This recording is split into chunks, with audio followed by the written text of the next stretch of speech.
I am sure sports. You know me there, I'm coast to coast representing. I mean, I say this is righteous representing for Omar. You don't know, come get the sports over here from near and far. Boy. Me say I am sure sports, one thing me sure about. When me say sure, that me not doubt. Come get your sports, get it over here. Come subscribe, repost and share. I am sure sports, one thing me sure about. When me say sure, that me not doubt. Come get your sports, get it over here. Come subscribe, repost and share. If me not sure, that me not say it. Know who score, that me not say it. Never know the game play, that me not say it. If me never seen a game, me not know who play. For your sports news, better come over here so. For your soccer news, then come over here so. If you don't love sports, still come over here so. For the day done, you are gonna love over here so.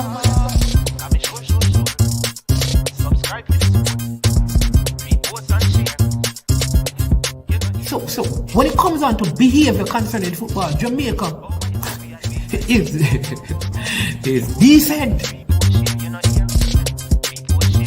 I am sure that if we can get all of these things done, set in place by the end of April, it gives us enough time before the World Cup campaign. Not afraid of no Brazil, no Argentina with these crapper players. We are good enough. Remember to like, subscribe, share. Listen, comment, let me know what your thoughts are.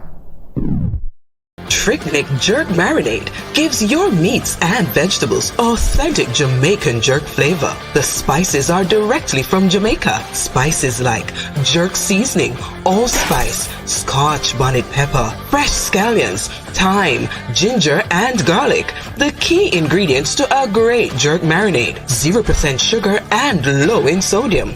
You want to try it? Made up of 18 Jamaican herbs and spices. Add delicious, bold flavor to your next grilling experience. Flavoring sauce, a marinade, basting, condiment, or topping. Trick Nick Jerk Barbecue Sauce.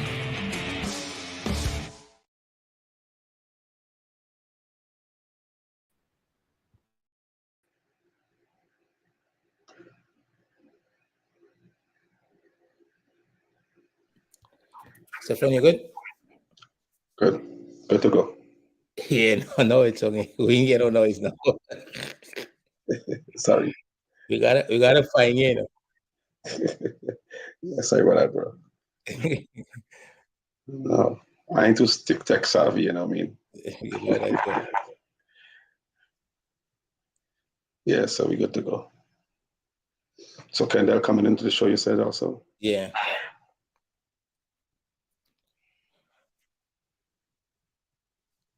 You're echoing though. Still?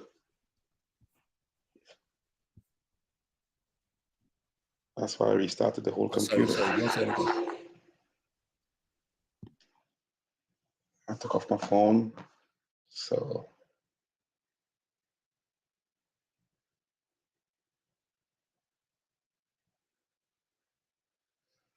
All right.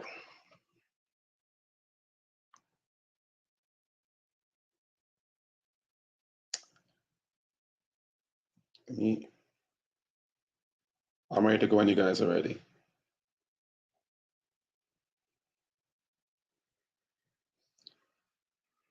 You're mute, Andre. Thanks for coming back with us today, Stephan. Glad to have you back. We know that you been involved with the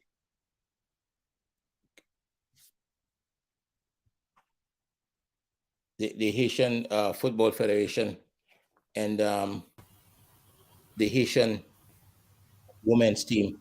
Somehow I'm hearing an echo. I'm not so sure why. You've been involved with the Haitian national team, and the women's team had just qualified for the Women's World Cup. So we wanted to talk to you a little bit more about that. So thanks for coming back today. I know that at least I know people would like to hear about the journey for the Haitian national team. So if you can talk to us a little bit about that. We have Kendall Rezon, who's been involved with women's football for a very long time himself, coach at the college level. And I know that this is a discussion that he can contribute to. Have a lot to contribute to. So tell us, Stephan, how was the qualification? How did it get started? What is it? I can't hear you.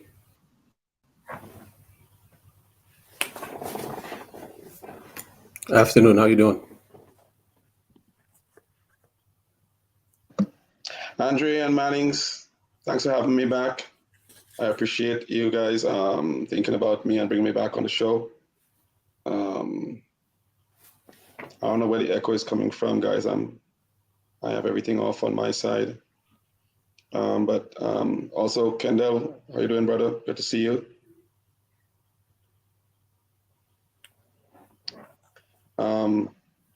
Okay, Andre, are you hearing me? Yes, I can hear you. Okay. In terms of, I'm not surprised that this Asian team just qualified for this World Cup due to the fact that this same group of players is the same players we spoke about in the last meeting that we had, where they all came in the camp together, most of them, almost all of them, and they've been playing together for many years. They've been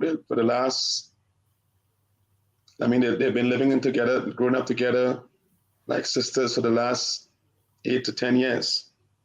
Last 8 years, let's put it that way. And they have played on every level of the women's national team program at the Haitian Federation.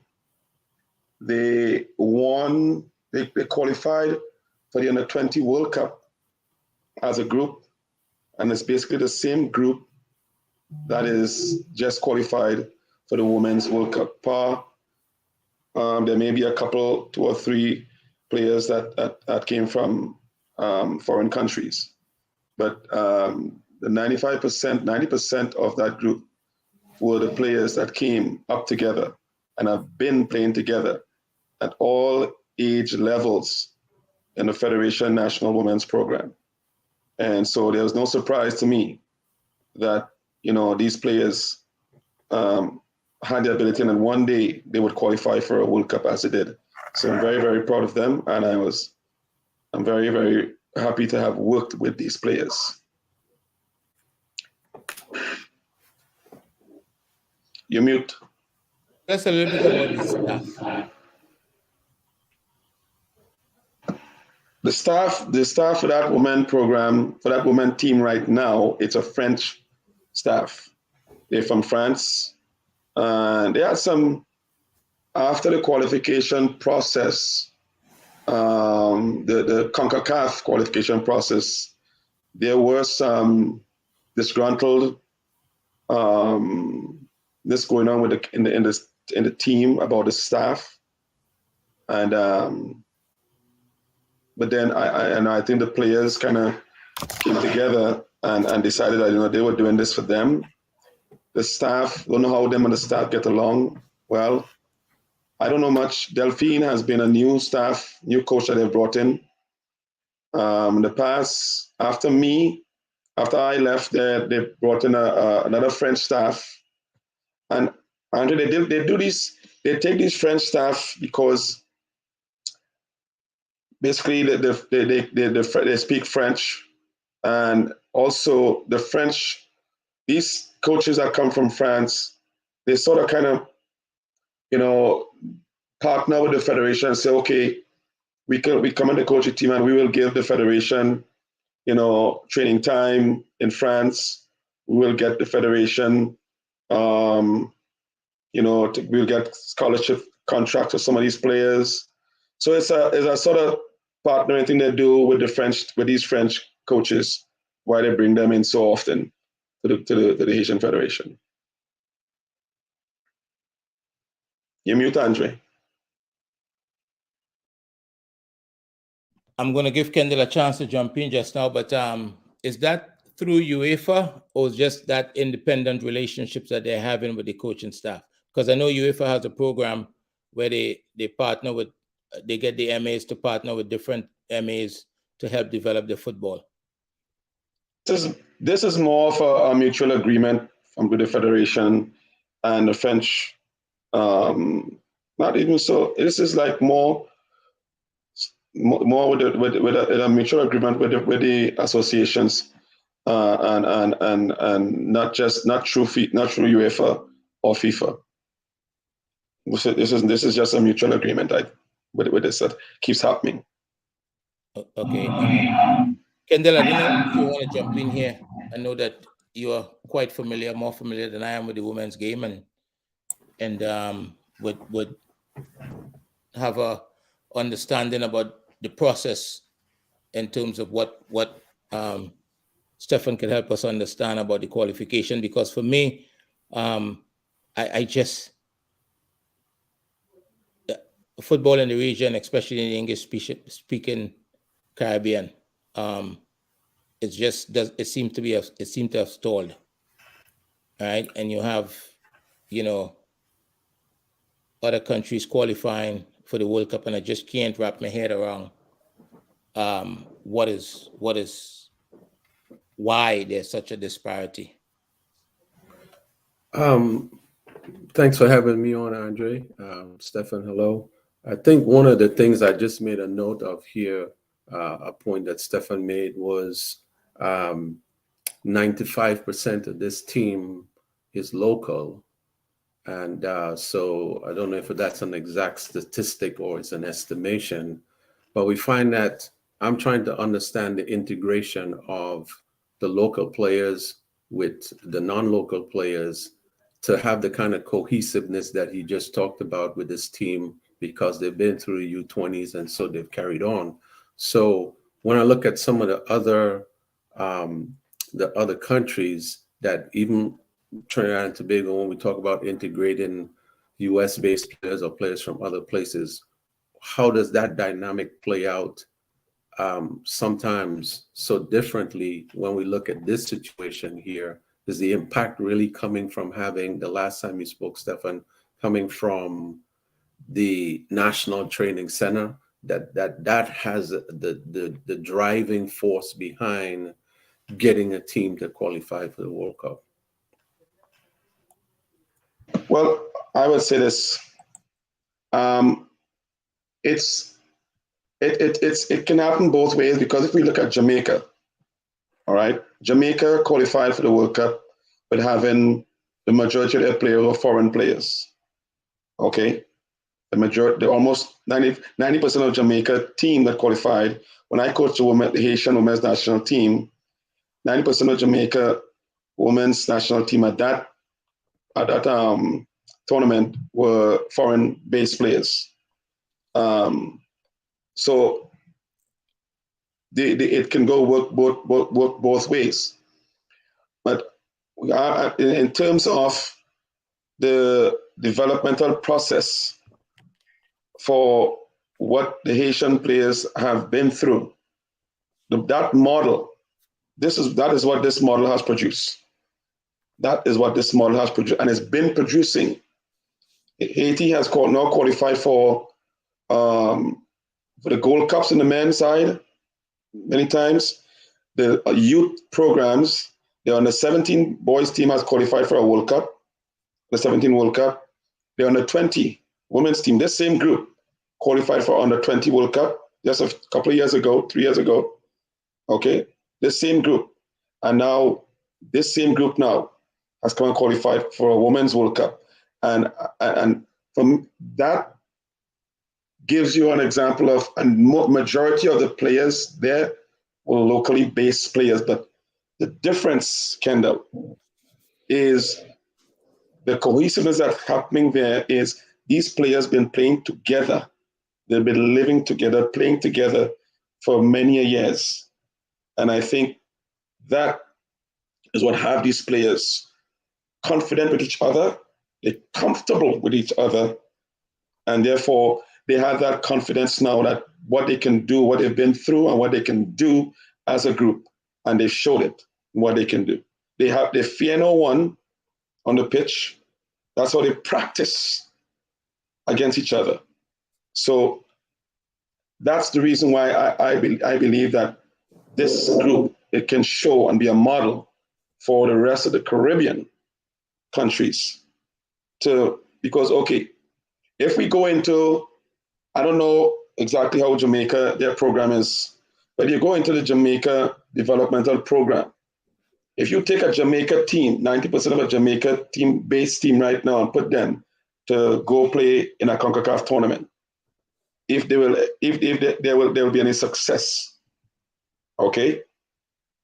If you take a Trinidad and Tobago, 90% base team, and put them to play in a CONCACAF tournament, if there will be any success.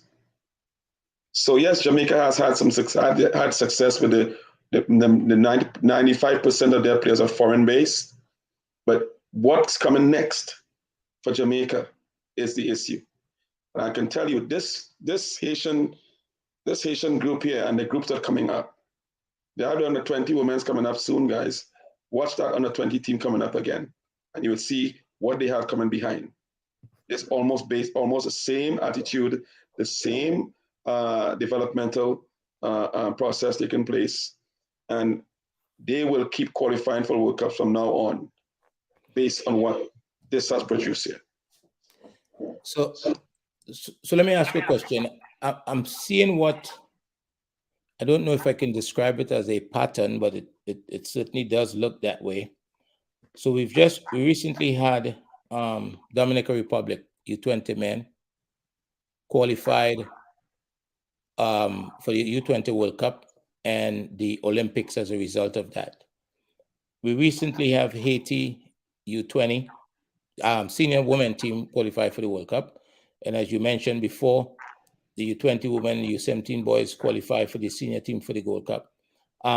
But if we take Dominican Republic, we take Haiti, we take Jamaica women, what they all have in common is that their coaching staff is not based on the islands. Jamaica, you just said the Haitian coaching staff is from France. The Jamaican head coach lives in America.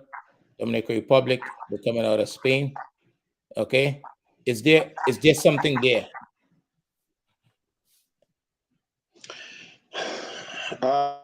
And of course, it's your opinion. I mean, I would say, okay, let's look at the yes, and in some ways you look at it when the I would say that there's the under 17 boys team that qualified from Haiti had a full Haitian staff, right, and they qualified for the last under 17 World Cup. Right, there's a full Haitian staff. Mm-hmm.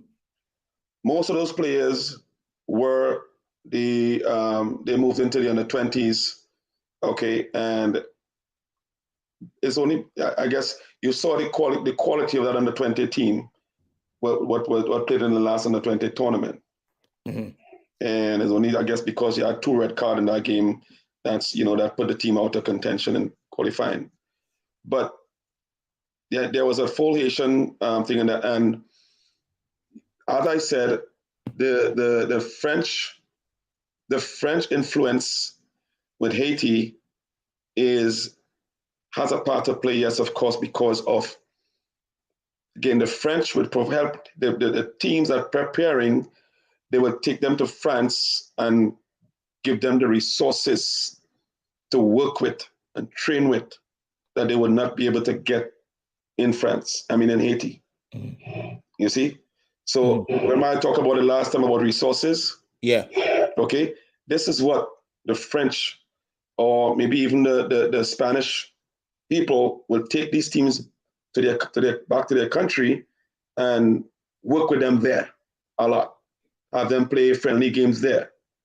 They will stay there for a month or 2 in that country training, because this Haitian women team hasn't trained one day in Haiti since this journey started with them here.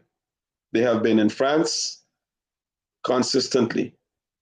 Okay, so that could be a part of it too, I would say, in terms of the foreign influence and what's making them, I guess, a little bit more successful because of the foreign influence and the foreign resources that they have at their disposal.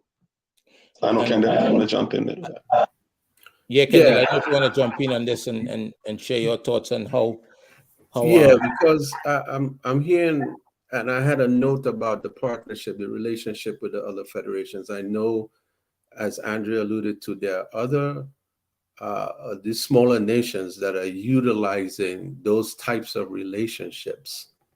And one point you just made is about the sharing of those resources to be able to take a team out of the environment and if, let's say, put them in a better preparation environment, right? That relationship comes from a strategic approach from the Haitian Federation, or is it just I don't know what to call it. Is it just a happenstance? Because my situation is, so I'm listening to Trinidad and Tobago's under 17 coach, and oftentimes they talk about what they didn't have in terms of preparation or access to and resources. And here we see another country like Haiti is utilizing a partnership, Dominican Republic and other places, with other federations to create the best possible scenario for these players to be successful. So is that part of the strategic plan that the Haitian Federation is using to access and maximize the relationships with the French Federation? I would say this from my knowledge, and there could be more that I don't know about, more inside stuff I don't know about. But while I was there, from my knowledge and watching the men's coach who was there at the time, who had coached the under 20s and in the 20 World Cup who I work with, and I would say it's not too much of it's so much I would say a strategic standpoint also, but it's more so in they see it as a benefit for their team and the players to go into a better environment to get that quality training environment. Also, to get better friendly games to play. And that's important, as we all know. Preparing for a World Cup, preparing for a CONCACAF tournament. Friendly games gets you ready against different types of opposition. And Stephan, yes. Stephan, sorry to interrupt you. No, go ahead. But there must be something missing here, because all three of us, we're from Trinidad and Tobago, right? And obviously we're discussing the Haitian qualification, but I know within all of us, we have this interest in seeing Trinidad football do well. Okay. Of course. So let me ask a question. Why can't we figure that out? Why can't we figure out that we need to do something different in order to provide opportunities for our young people? Because we have to look at it this way. What you're talking about is development, right? The better facilities, better opposition for practice game, better preparation. When we look at the last World Cup, if you look at the boys' side, that Trinidad under 17 went to, not this last one, the one before that, which is in 2019. From that group of players, there's 2 players right now that is playing professionally. Okay, 2 players from that group. And you look at this group and you have to ask your question, how many from this group is going to get that opportunity to be able to feed into the national, to the under 20 and to the senior team and that kind of stuff? So you look around and you see the non-English speaking part of the Caribbean is making adjustments. Jamaica is making adjustments. Jamaica just brought in a coach, right? That seems to, that we know, not seen, but we know, understand, that has a tremendous amount of experience and knowledge, took a team to the World Cup and all that kind of stuff. What are we missing? What are we missing? Because we have a lot of people in Trinidad that have a lot of knowledge, but I'll argue that knowledge is not the end all, right? What are we missing? Kendall, you're smiling. You want to answer that? Go ahead. Well, I prefaced my last thing on the idea of strategic plan, right? So having knowledge and not having a plan is useless, or exploring other avenues to try to achieve the goal. So if we're doing the same thing over and over and over, we're not getting anywhere. That's enough for you to ask yourself, should we be going down a different road? And if we do, what does that road look like? And what's the plan? What's the strategic plan in order to allow us to get there? To me, that seems to be the missing piece. You have to explore other options. We coach, right? So when our game plan, there may be moments in the game, there are things that are happening. We're always thinking strategically, how could we have an impact on the actual game by moving a player, adjusting our formation? So how does a federation operate without a strategic plan to explore other options in order to take them towards that goal that they're trying to accomplish? Andre, I would say this. I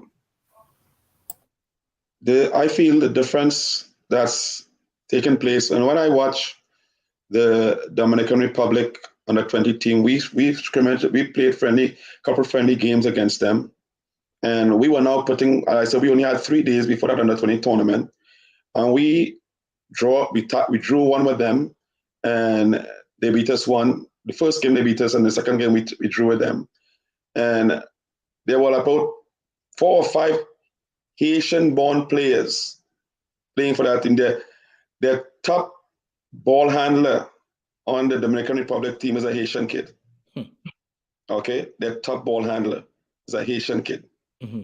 All right, and in terms of the difference, or what's the difference with why Trinidad and Tobago?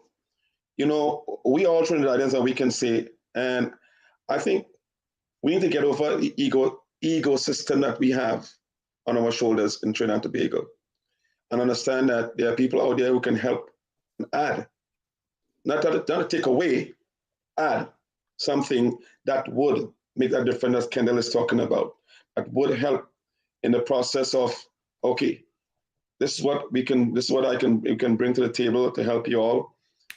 But the ego, we got to say it as it is. The ego part of Trinidad and Tobago, they don't allow, or they won't allow anyone to want to come and give them that, and let's say that, suggestion for them to use. And I think that's with Haiti, that they are, as I said before in the last show, we know they're the poorest country in the Western Hemisphere right now economically. And socially, it's not good right now, even in the country, socially. But things like that, what our team qualify for that World Cup there, is what brings that country together. And it pays a lot. It does a lot for the country as a whole, in the social aspect of the people coming, getting something to feel good about. And that's, again, I come back to last when I spoke, I come back to the mindset of the people, the players, the people living in that country, that this is what will make them be recognized in the world. Okay? This game of football. And they will do whatever it takes to be successful and not have any qualms about it in any regard whatsoever. You see, so that's what I think.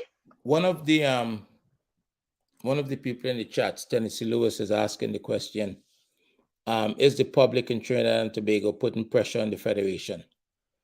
And for me, it's a good question, because it seems as though that many of the people that is involved in the game, that got something out of the game, whether it's an education, whether it's a chance to play professionally, it seems that everybody is afraid to say something about the condition of the game because they're afraid that there would be retaliation. Is that what you guys, is that a sentiment you guys share or understand? It seems that way to me. Kendall? Yeah, I don't think the public really puts pressure on the federation from my understanding. Even for people who are involved in the game, it's a little bit passive aggressive.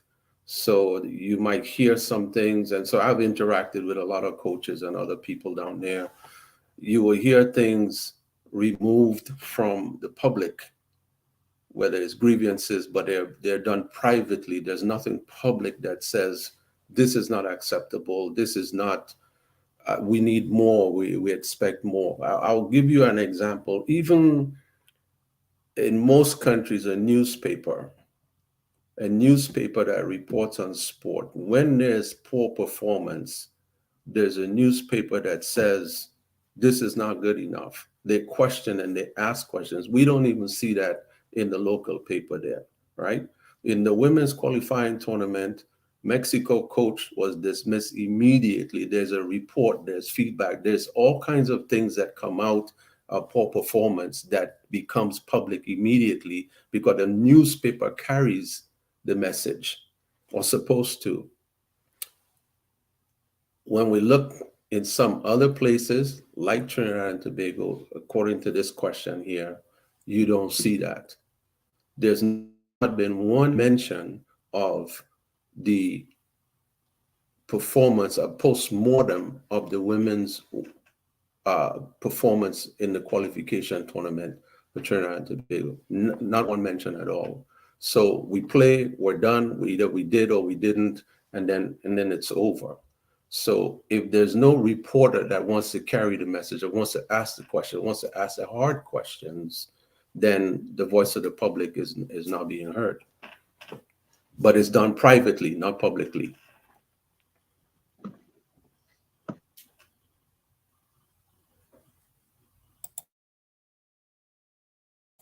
You're muted, Andre. I'm sorry about that. I'm involved in a chat group, and during the course of the World Cup, there was a lot of conversations about the World Cup. Trinidad and Tobago wasn't involved in the World Cup, but people rightfully so supported the teams that they wanted to support. And it was active, and people shared their opinion, and they supported the team with a lot of energy. Okay, we just had an under-17 World Cup qualifiers, and not one word was said in that chat. Not anything in favor of performance, not anything against performance. Nothing was said, and it baffles me. It baffles me as to why people, and that chat is a chat that is made up of people that benefited from football, whether they receive an education through football, whether they play professionally, and a lot of them is coaching today. So I'm having a hard time understanding why. I'm not talking about the people who just want to say whatever they feel like, right? I'm talking about there's people in there who could have intelligent conversations about football, about what we're looking at, and there's nothing. There's absolutely nothing. Stephan, is there criticism of the Haitian Federation? And I'm not talking about just crazy comments, but is there criticism of the Haitian Federation when they don't get things right? Andre, listen, the reporters in Haiti, listen, these people take every tournament very seriously. If you didn't qualify for a tournament, the reporters will look to hang you. Okay? They will look to hang you. I mean, I remember in that qualifying tournament that I coached the Haitian women team, we beat Guadeloupe by, I think, 11-0. It could have been more than that. We missed a lot of chances. And at the post press conference, I mean, a Haitian reporter cursed at me because he felt that we should have scored more goals. They felt that, do we teach a player? There's the same Coventina. Up to yesterday, I watched that game.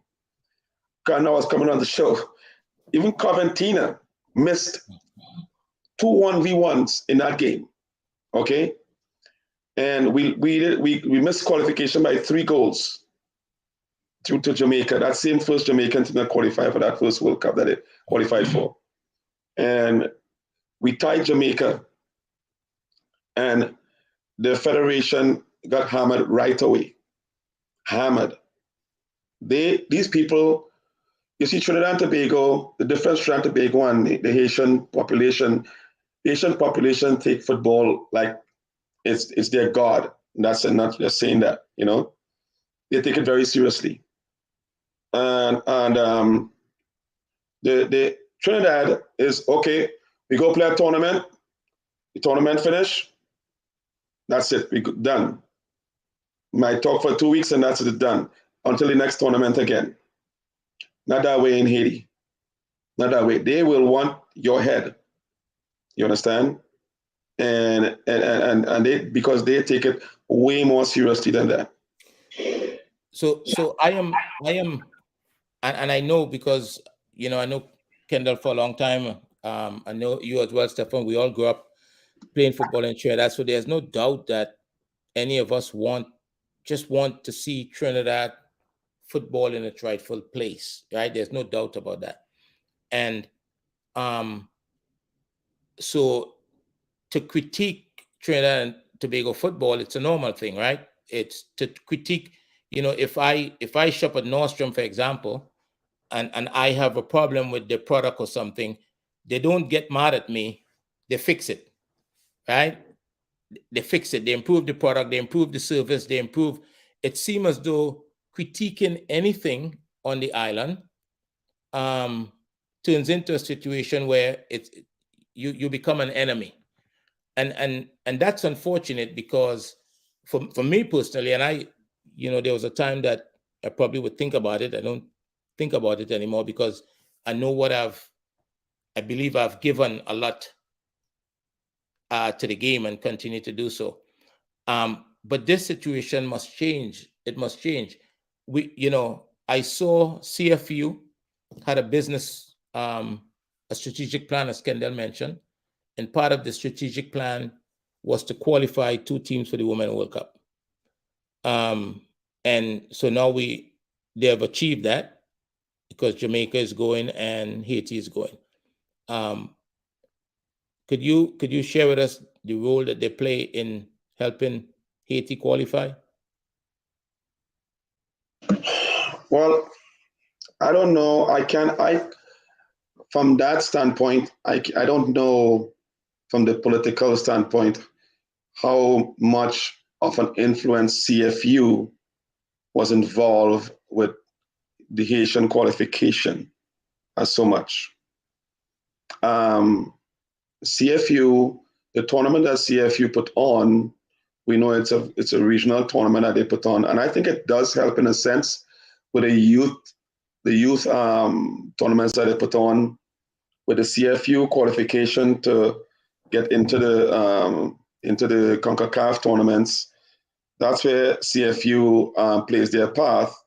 I think after that, I don't think CFU is involved, whereby the process going forward from there, because I think the CFU tournaments are just based on the regional qualification into the CONCACAF tournaments. So therefore, their involvement to me is just up to a point. From there on, it's CONCACAF gets involved, and I think the Haitian Federation now takes it upon themselves. I don't know if there's any more involvement from CFU from a political standpoint. I'm not going to say that. I don't know. But from me, when I was involved, I didn't think CFU was involved in any way, because we were dealing directly with CONCACAF and FIFA from there on. And so, yes, I believe that the tournaments, PFU is doing a decent job, to be honest with you, with the youth tournaments that they put on. I think because all these players that are playing here now, they played in all this in the CFU tournaments. But in terms of resources wise, where I don't know, I can't say that CFU has been involved with the Haitian development. I think it's all been the federation dealing with directly with CONCACAF and with foreign-based associations to help their program, be the way it is. I mean, at one time, the federation brought in coaches from Venezuela, and they basically weren't paying these coaches, but goalkeeper coaches, but they brought them in, and they came in, housed them, fed them, and so they don't have an issue with bringing in other people to help. And I think that's where the difference between Trinidad and Tobago and the Haitian Federation lies. So, Kendall, you want to jump in on that? Yeah, I'm only thinking from the standpoint of the CFU and the power as a collective unit that they could hold. When we think about FIFA on the grander scale, CFU has one of the largest contingents of voting bloc or voting power, right? So my thought process is leading me to think the impact that CFU can have, even with just within their sphere, other than just running a regional tournament, how much more of an impact could they be having in terms of strengthening all of the MAs within the CFU in terms of what they're producing from a leadership standpoint, from a strategic standpoint, so that at the regional level it's improved before it gets to the CONCACAF level. It seemed as though you used the word, Stephan, you used the word from a political perspective just now. You're not sure, was that the word you used? How they contributed, and Kendall, you used the word leadership. My observation suggests that in every aspect of football, we seem to have more politicians than leaders, right? That people think about things from a personal and political perspective as opposed to leading, so that we can get the outcome that we need. Because look, we have someone commenting here saying that if coaches point out the deficiencies of a national team, even the national team coach himself or herself will, I guess they're trying to say, will ostracize the coach instead of taking it as a constructive criticism. And that has to do with our psyche, doesn't it? I mean, what about us that we cannot receive criticism, that we have to respond in a negative way to criticism? And this seemed to suggest that the person right is talking about the leaders, right? Well, I'll tell you this, that's my buddy Vin Blaine, and he has been in a leadership role in the Caribbean for a very long time. He has been involved with the women's side of coaching for a very long time from Jamaica. All right. And what he's saying is basically what I said earlier on. Ego is the biggest problem we have in the Caribbean. I'm a Caribbean person, I can tell you. Okay. And we feel that, okay, if as a coach here, you're a coach, Kendall's a coach, and if we say, look, this is what I think the national team should be, this is a suggestion. This is not what's saying you have to do. This is not what's saying what you should do. This is what I think is, it's my suggestion. And listen, that's the problem. Listen, and, when I'm a director, when I direct on my club and I have staff meeting, even when I'm coaching my national teams, I listen to everyone around the table. And you know what? Out of 5 people, two things from those 5 people, I might take those 2 things and use it because it might make a difference. You understand? But when you at a point where you don't think anybody can tell you, okay, this might help, that might help, and it's your way or the highway, and that's the problem. And that's what this Vinny is writing here about. They want to, if the coach says something and step up on something, oh, you shouldn't be talking like that. We're getting rid of you. And that's what you said earlier on. The fear. People are fearful of talking. Coaches in Trinidad and Tobago and are fearful of speaking because of the fact that they feel that they're going to be, as the same nice word Vinny used here, ostracized. Okay? Because they're given an honest opinion and honest suggestion. That's the key. That's the problem there. We have, definitely. So if the coaches, they're coaching, so they would need jobs, and they're hesitant, they're afraid to share their opinion. So what about the quote unquote fans? What about the other stakeholders who don't need anything, who just want to enjoy a game of football and be proud of their country? I admire the Jamaican fan base. Okay, I looked at them for a very long time and saw they use these very same platforms to hold the federation accountable. I don't know for sure how much changes has happened, but what I know I did see is you see changes.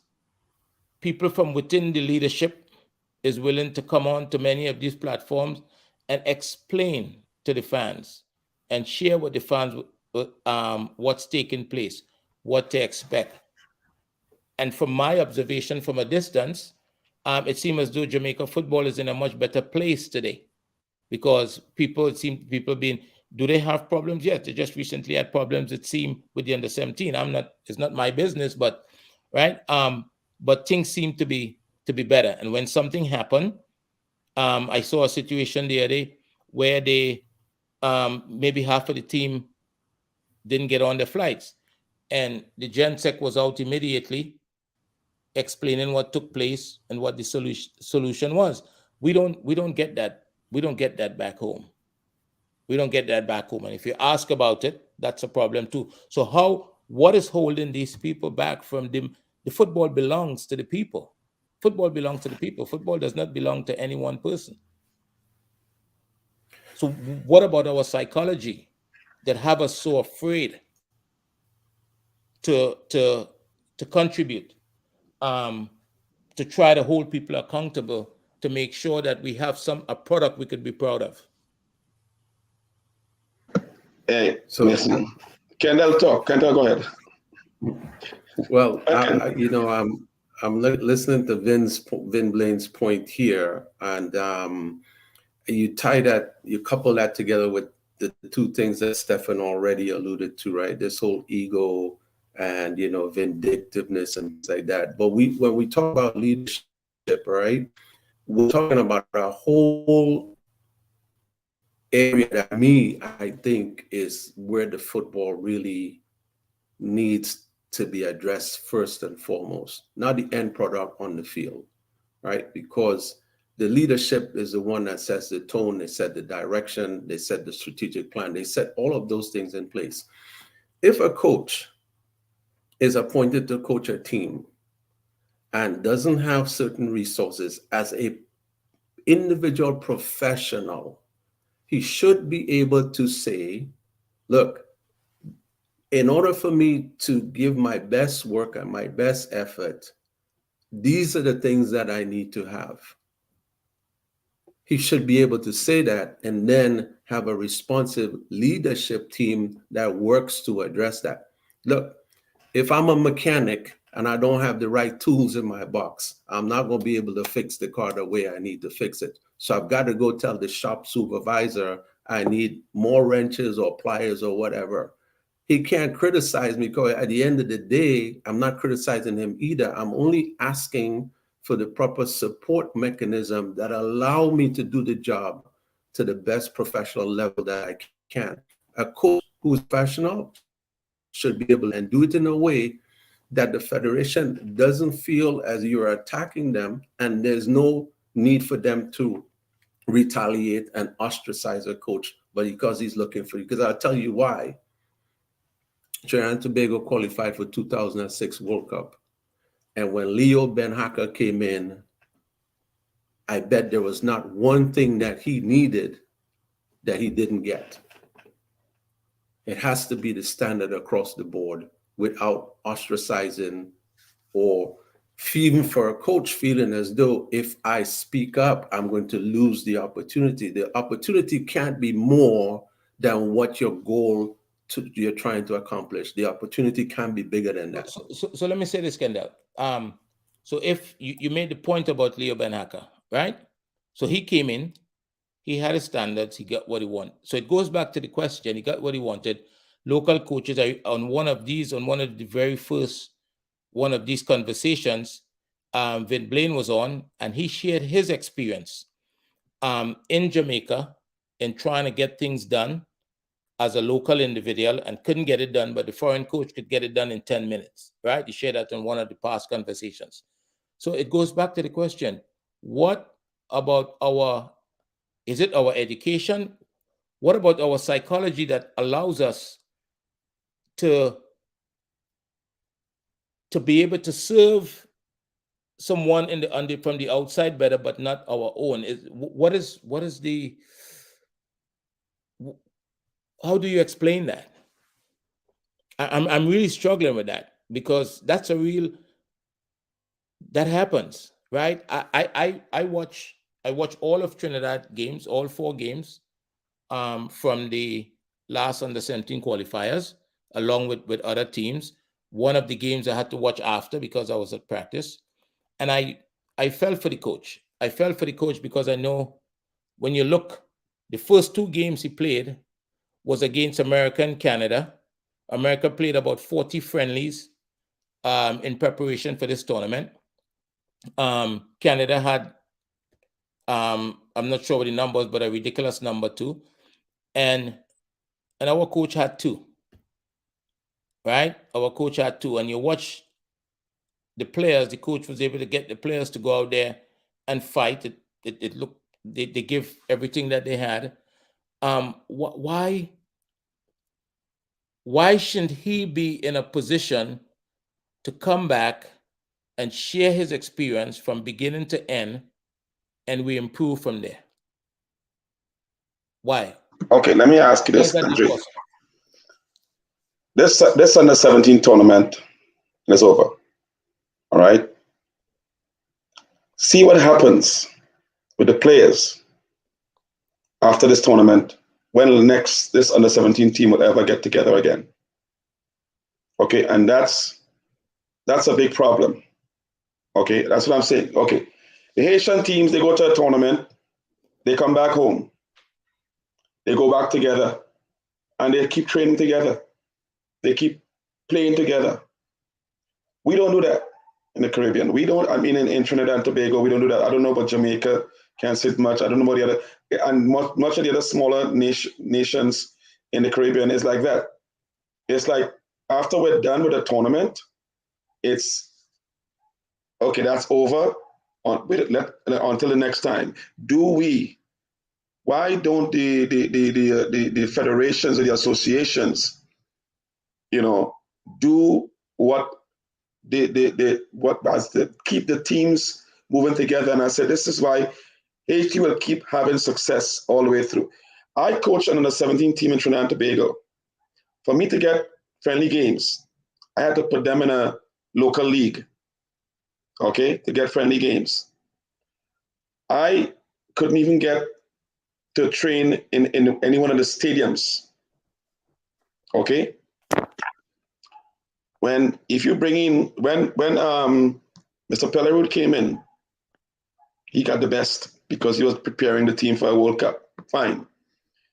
The senior team recently, when they was having problems to get even training grounds or whatever, they're bringing this Welsh coach. When I was coaching the senior team, I couldn't even get them to give me a rental car. Okay? They're bringing this Welsh coach. They put him up in West Moorings. All right? Give him a car. And this is the problem. Okay? How do you expect the local coaches to be successful if we're not giving them? I applaud Sean Cooper and what he did also with the group, because having just 2 games compared to the US 40, compared to Canada 30 something, they play numerous tournaments. They play against multiple countries they play against. Hence the reason why they end up in the final. Okay. And one of the most important things is that the kids are getting to travel, to go away from home, right? To go in different environments, deal with different levels of adversities. So when they go to the tournament, nothing is new, right? Nothing Exactly. is new to them, right? And if something is, they're accustomed dealing with it, right? So we are not getting those. Our kids aren't getting those experiences. And you look, in my opinion, right, as a football person, the team started. You look at the start, and it was indicative of a team that didn't get proper preparation, right? But then you saw them from half to half. You saw improvement from game to game, but the improvement was in the effort, right? You can see that the coach was getting them to fight for the country. I applaud them for that. But why must they be asked to go and represent your country in a war without the proper preparation? Weapons. Why? Why do we keep doing it over and over? I can tell you that I know that, and I mentioned in Jamaica because I'm aware of it. They have a tryout already in March in Florida for under 15s, right? So they now, whatever is happening, they're now looking at the next cycle already. I understand there's an under 20 women tournament next month. Yes, there is a 17 under 20 women CFU qualifying tournament next month. Right, and are we supposed to be in that? Yeah, I believe so. I believe the coach I was is looking at it, and I haven't seen a team. I understand there was tryouts yesterday or something of that. That's got to change, because we cannot. Cannot. As I said to somebody the other day, knowledge only ensures, if Kendall has knowledge, it only ensures that Kendall could join the dots on a particular topic and understand it, and that serves Kendall. But Kendall knowledge has to be transferred. It has to become education, and the only way it happens is if Kendall could use that knowledge to make the people around him better. If Kendall have knowledge and he's coaching and he cannot make the players that he's responsible for better, then it's not worth it. So what I believe I'm hearing, that the problem is not football, but the problem seems to be who we are. Is that what you're saying? Hey, look, I'm coming back full circle. Part of it is who we are, but part of it, for me, the bigger part is leadership, because Stephan last statements comes right back full circle, right? So you talk about Sean, the coach's experience of only having 2 preparation games for his team. If Haiti can get their team, their federation partners with the French Federation to take their team on multiple training opportunities to help them prepare to qualify for a World Cup. Isn't that a strategic thinking, leadership directive that you take? You know that this team is going to go into a tournament. Then you have to do that. The one thing that we don't want to do is tap into the most valuable resource we have, which is our human resource. We have people who can do this. We have people who can help. There are people who I know personally could help take that same under 17 team and plant them in the United States for 3, 4, 5 weeks. Let them train, feed them, house them, clothe them, let them play games, let them train against people, and give them a little bit more than they get. Our human soul is out. Part of it have to do with the point and make that whole ego and vendetta and this one and that.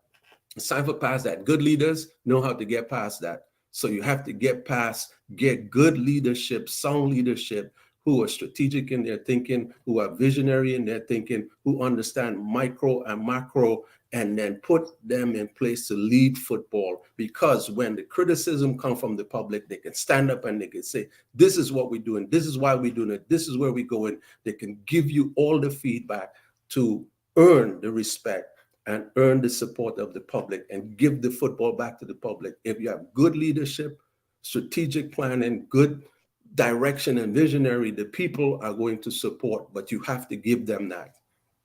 No more excuses. So I heard I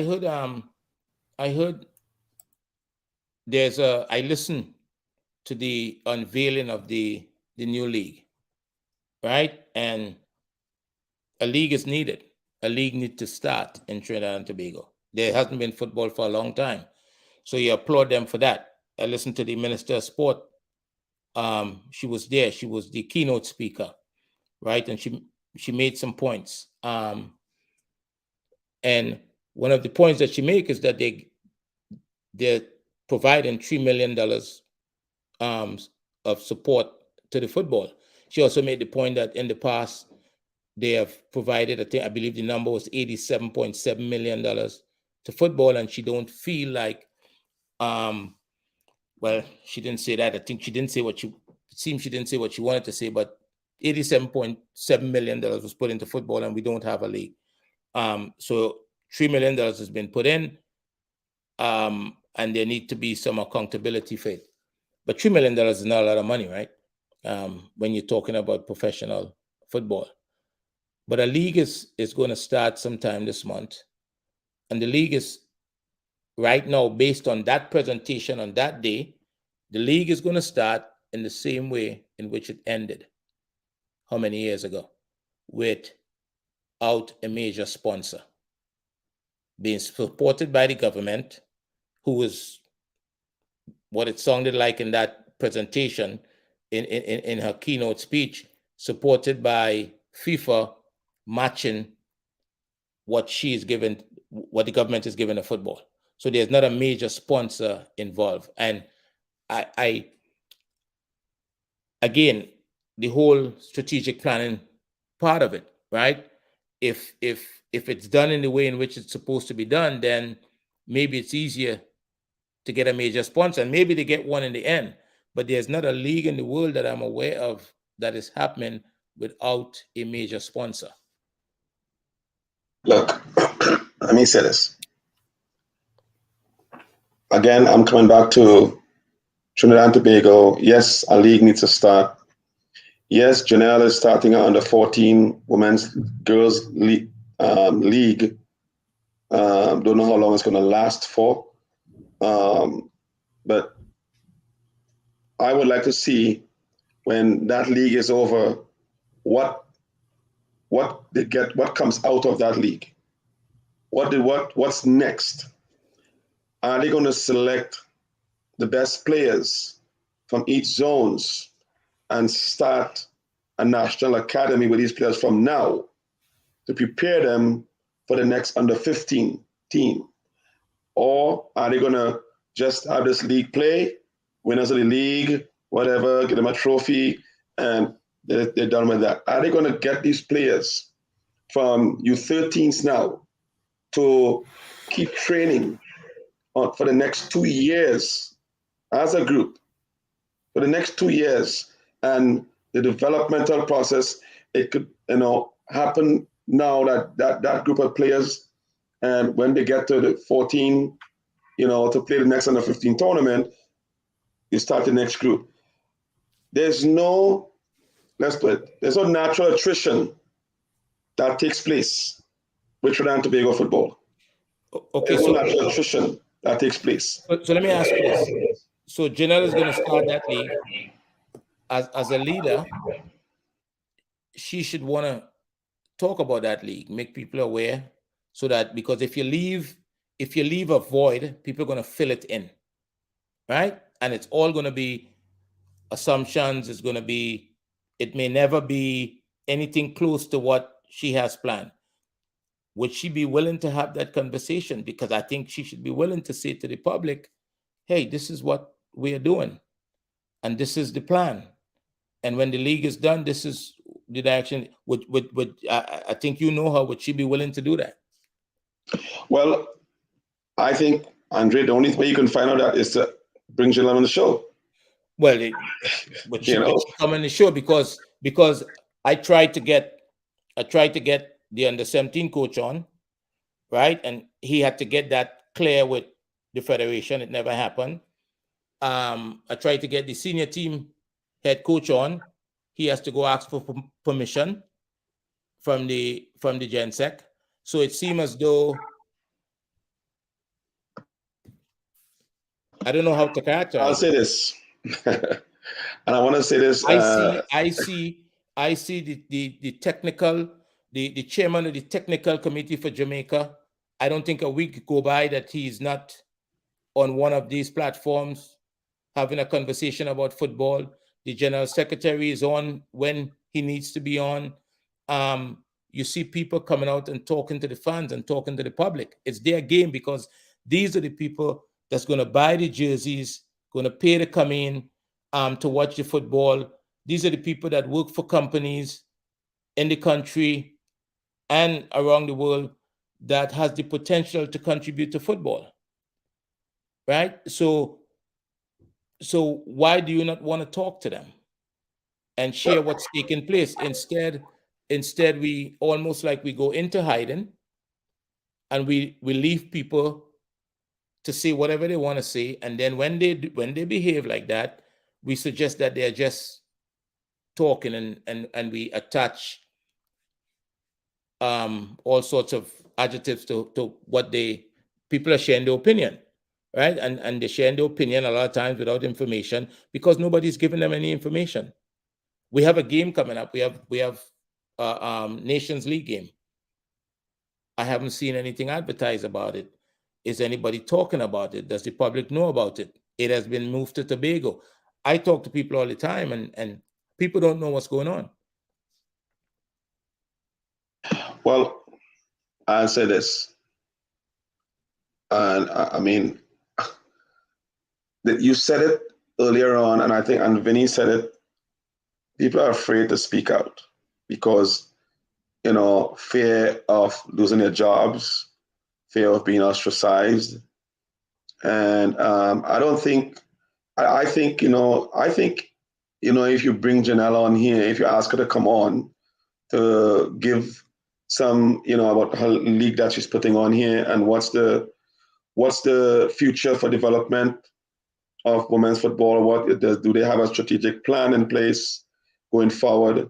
How are the women youth national teams going to be functioning? Are they going to keep them functioning year round? Or those are the questions that need to be asked. I don't know what plan they have, but I think I'm just going by, the past, we've been seeing how many years now that, okay, we have this under 20 tournament coming up here. Okay. Mm-hmm. How many people know that Trinidad is preparing an under 20 team? I mean, this is March, tournament is next month, and they're now having tryouts. Okay. They're now having tryouts. And, it's going to be difficult. I mean, it's like we go to these tournaments because we have to go. Because FIFA, if we don't go, FIFA will find us. So that's the reason why we just go into these tournaments. Are we going to these tournaments to qualify or to win the tournament? Are we going prepared for that? The way that's going to happen is either the couple models. You have your team prepared years, or you have a team living together like the Haitians. how they do it. Okay, you have to. That's the models you have to work with. But this model that we keep working with, this top-down model, it's not gonna work. And this thing that we 2 months before a tournament, we start preparing a team. It's not gonna work. We're gonna go there. We're gonna get through the first round because most of the time in the group that we're in, there's a weaker team than us most of the times. So we'll probably end up third in the group and get through the next round. But that's it. That's where it stops. But is that success though? Is that I happen to believe personally that we are a much better country than that we can, and history indicates that we all played football in Trinidad, and we have the potential, right, to be at the top or very close to the top of the food chain, at least in CONCACAF consistently. I believe that, and it's very frustrating to see us. We're 100 and the country above us, and I never even know they existed. That might be me, but we're 108 or 118 in FIFA ranking. That means that nobody out of Trinidad, if they weren't in the professional game before, could get into any serious league in Europe because of our ranking, right? England is out of the question, but there's many other good leagues around. But how do you get into that league in that spot? How did we get there? Why are we there?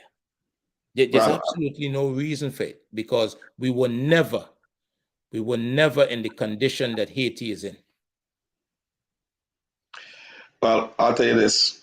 Haiti has always been a strong contender in the region. But as a country, no. The economic situation in Haiti, not even close. From earthquake, that we were never not even close. Never state, but yet not even close. Haiti is achieving greater success in a sport that we say we love, and we not. I mean,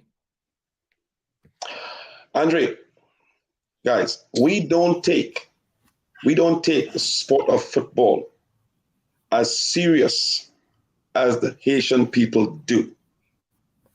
Okay?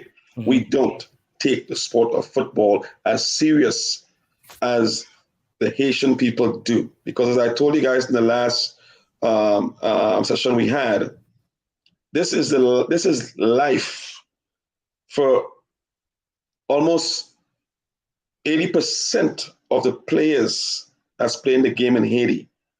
It's about their way out of poverty. It's about their way of putting food on the table, okay, for their families. Okay, this is not even, I wouldn't even put it as much as going to college, but it's just to put food on the table for their families.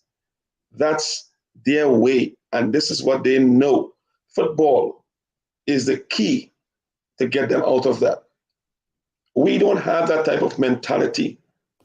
Okay, I think we have that in some players. I think we have that in some players, guys who from certain parts of Laventel, from the B-term, we have guys, we have young people in Trinidad that living in poverty, that football is the way out for them.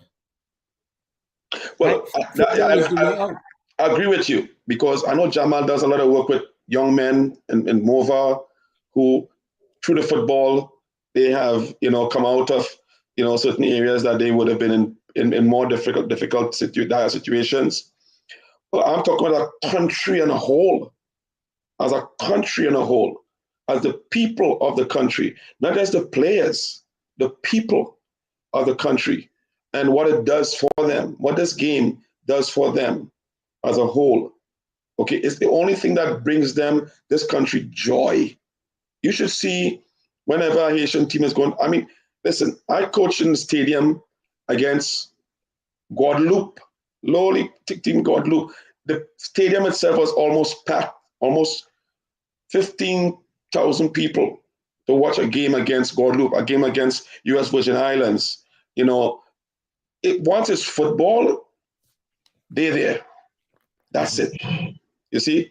And that's the difference I see with people in Trinidad and Tobago. The public is not getting involved enough in it, because Trinidad culture, it's more about education, it's more about business, it's more about school.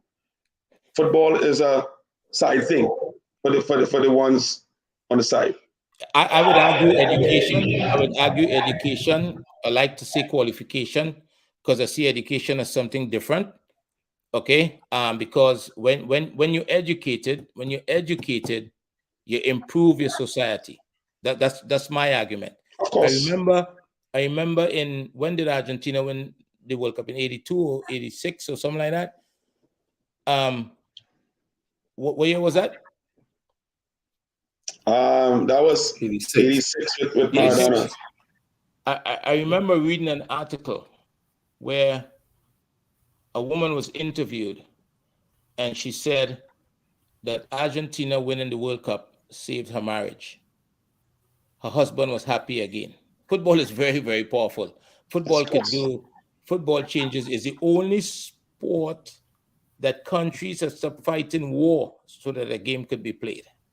Right? So football is a powerful tool and we need to use it because there's a lot of young people in Trinidad that need that opportunity. And look, I'm happy for Haiti. I'm happy for Jamaica. I watch football at all levels. Some football, in my opinion, is more innocent than some. So sometimes the big leagues, they frustrate you a little bit. So I say, let me go watch something else. So I'm gonna watch Haiti. I'm gonna watch Jamaica. I'm gonna support them and hope that they get through. But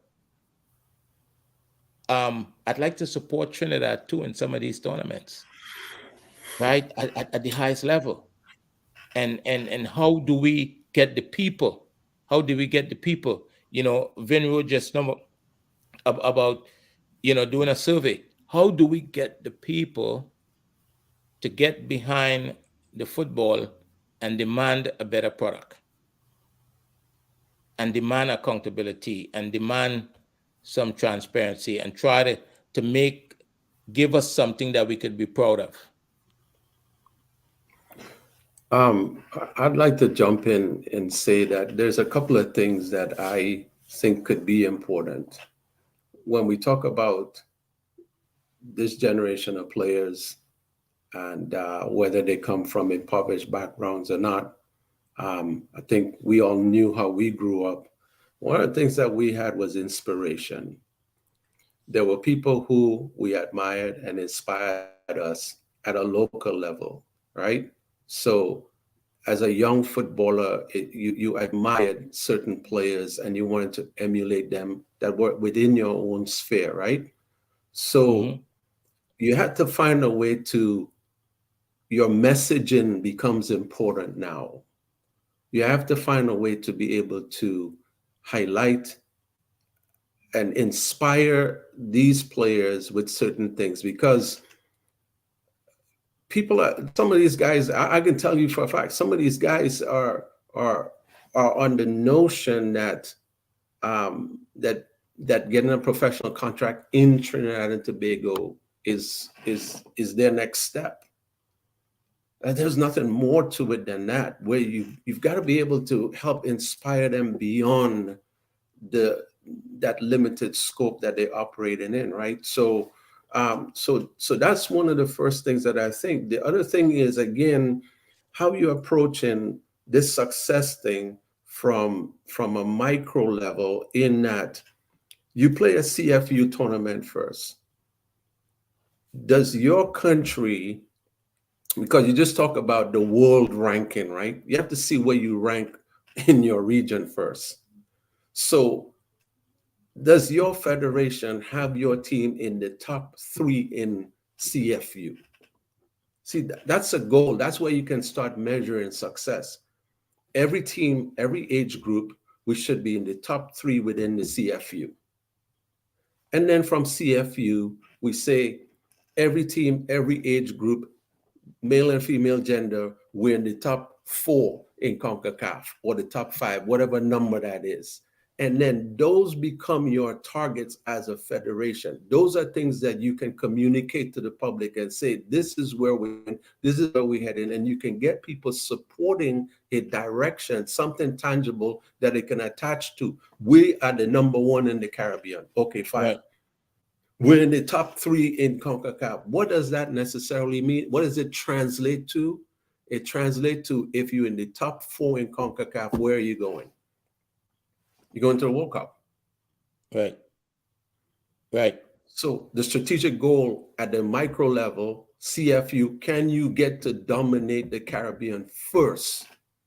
And that naturally propels you to the next place. But that's all part of the strategic plan and the leadership and the vision that we're talking about. I would say nobody is trying to disrespect the federation. People just want better from the football.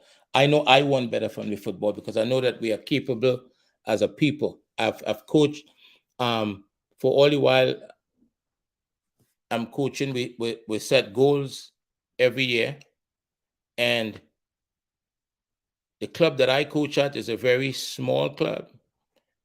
But when I describe to people who we are, I said we are a small club with big ambitions, right? And I mean that.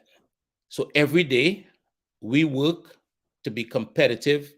It doesn't matter who it is. It doesn't matter which one of the fancy leagues you play in. When you play us,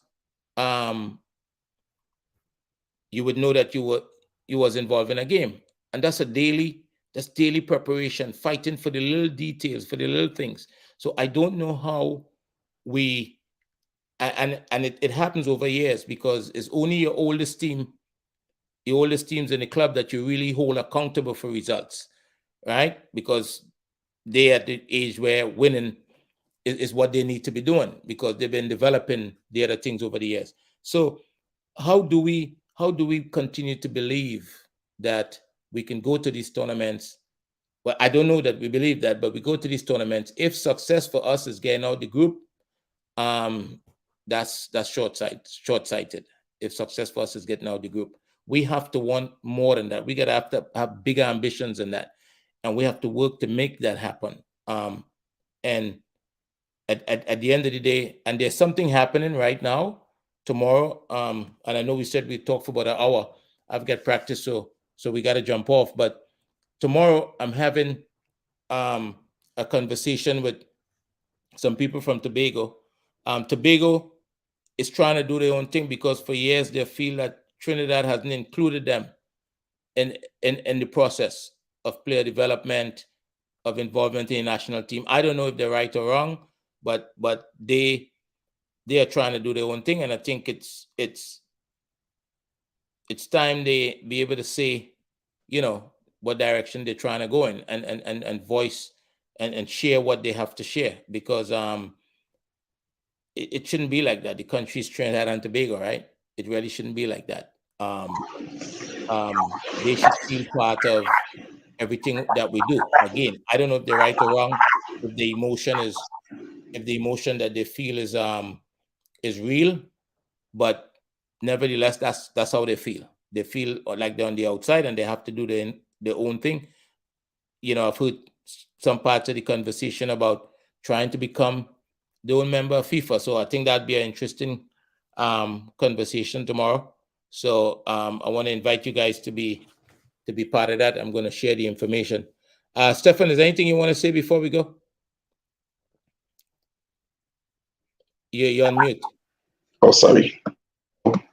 Just to summarize, we started the whole thing about if I believe the pathway to any Caribbean country in more so in the women's sport, the game of Vinny's question was very, very interesting on his statement in how after, let's say Trinidad and Tobago on the 17s, after they're done with this tournament, tell me when next on the Trinidad and Tobago on the 17 team is going to play a friendly game elsewhere. When next that's going to happen? And reason being that the Haitian women team has qualified, I I had no doubt that one day they will qualify for a World Cup because of the natural attrition that's been taking place in the Haitian Federation Women's Program, where these players all grew up together, stayed together for the past 5, 6 years, 7 years. They've been together.